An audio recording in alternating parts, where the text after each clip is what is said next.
Welcome back. Thanks so much for joining us throughout this hour. We have with us a renowned flamenco guitarist, Ronald Radford. Welcome to the show, sir. Delighted to be here, Dan.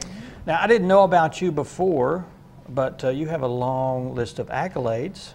Been at it quite a while. Yeah, been at it quite a while. Yeah. Now, the story is, and I'll let you jump in at any time, that you played guitar until you found out that you were smitten by flamenco-style guitar. That's right. I grew up in Tulsa.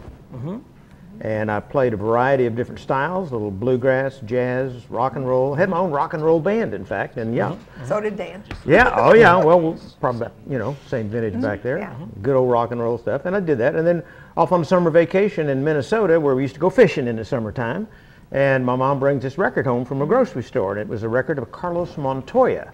Now, a lot of the old-timers in the area probably recognize that name. He was the main guy from Spain who toured all over the world and doing solo guitar concerts. Up till that time, they used the flamenco guitar usually only to play with those flamenco dancers and the singers and the shows. And then he broke out and started doing it solo. Well, that guy inspired me on that record, and then I heard him later by the time I graduated from high school. Of course, I sold my electric guitar and got one of these nylon stringers from Rose's Pawn Shop downtown Tulsa for 15 bucks. And just, it was a passion. I just absolutely loved the stuff. And so I met Carlos Montoya when he came to Tulsa to do a concert that year, just before I graduated from high school. And he invited me to come on to New York City. And so I went on to New York City and studied with Carlos Montoya, who's, I guess he's sort of considered to be the Andres Segovia of flamenco guitar, which is the unwritten traditional flamenco folk music of the people of southern Spain. And it's kind of what the guitar started with. A lot of people don't know that. The very first guitar music in the world was this style from Spain, because that's where they invented the guitar. And that stuff just blew me away, and it's all I wanted to do. And I wanted to do what he did. I wanted to go around the world playing concerts in concert halls for people, and that's exactly what I've been doing for the last 40 years. Been about 15 countries, 4 different continents, and about, I don't know, 44 states, and all over the world, and still going at it. What's that? How many concerts do you play a year?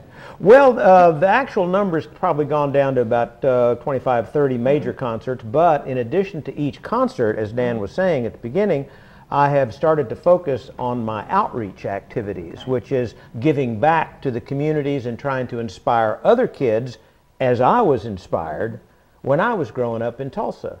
Because people who live out in this part of the country often are not exposed to exotic and exciting art forms like flamenco guitar. So that's part of my job. So I go out and I do these assembly programs, usually in a town where I'm doing a major concert, like I'm playing here at the Shed, you know, tomorrow night. But before I do that, I'm going to play 8 o'clock in the morning for the the middle school kids, and then I'm playing another one for the college students at 11 at the Student Center. And then in the afternoon, I'm doing one for the high school kids. And we're talking about a full assembly program with a gymnasium or a cafeteria with hundreds of kids. And I set up and I play my music and tell some stories and provide this motivational message that's really my life story. And you call it, there's an acronym for it, OLE, is that right? Ole. Well, Ole, Ole is a Spanish cheer. You know, most people remember it whenever they hear it. Yeah. It's like, Ole!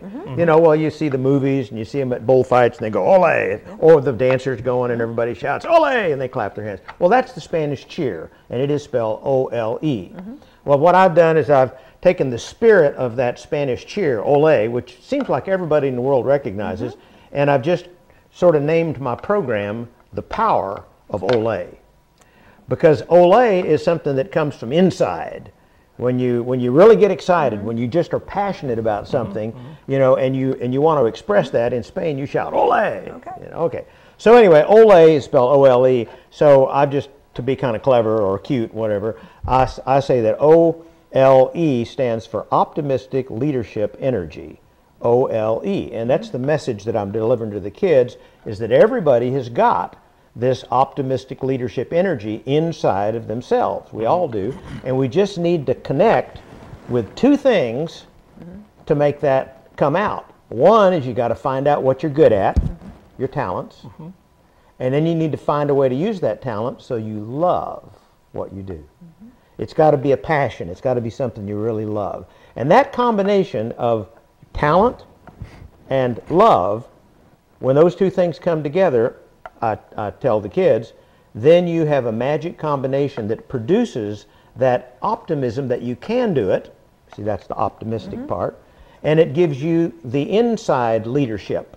That is to say, you're motivated from the inside to do it because it's something that is in you that it's like I say, whenever you have these wow moments in life, when you go, wow, that's cool. You know what I'm talking about? Yeah. I always tell the kids when you experience that, it means that something inside of you is trying to get out.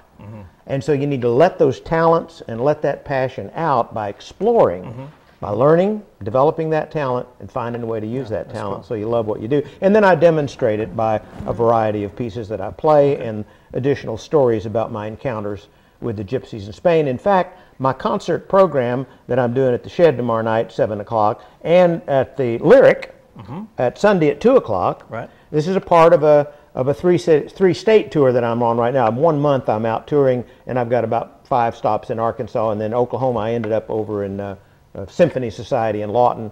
And in each of these locations, I'm delivering this message to hundreds and hundreds, well, thousands actually, of school kids. But also my concert program has become infected by my storytelling that I developed talking to the kids. So when you come to my concert, it's not just going to be a guy sitting on stage just playing tunes.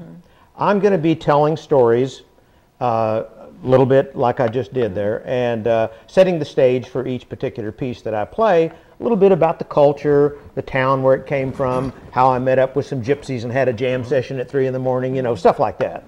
And so it's a pretty exciting style of music and a fascinating culture that I find people are really interested in once they start listening to it. So, well, let's take a real quick break, and when we come back, Ronald's going to play for us. I'll do that. And I'll sure. let you play whatever you feel Play like a little playing. bit. Absolutely. We've got probably another 6 minutes to go, so let's take a real quick break, and we'll be right back. Sure.